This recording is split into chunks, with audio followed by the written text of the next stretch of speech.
Bugün biz Azərbaycan Türk Xalqları Qardaşlığı İctimai Birliyinin rəhbərləri, Türkças televiziyasının nümayəndələri olmaqla Türkiyədən gələn, qardaş ölkəmizdən gələn dəyərli Turan Elçiləri Təşkilatının rəhbərlərini Azərbaycanda qarşılamaqdan məmnunuq.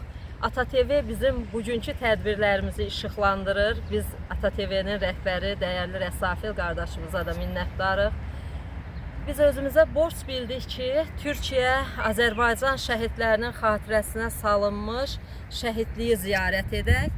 Bu şəhidliyin tarixi ilə bağlı onu demək istəyirik ki, 1918-ci il 15 sentyabrda, 15 Eylüldə Bakını erməni daşnaq Bolşevik ordusundan azad eləyən Azərbaycan oğulları ilə bərabər Türkiyədən gələn Qafqaz İslam ordusunun əsgərləri Bakı uğrunda savaşda şəhid olmuşlar və həmən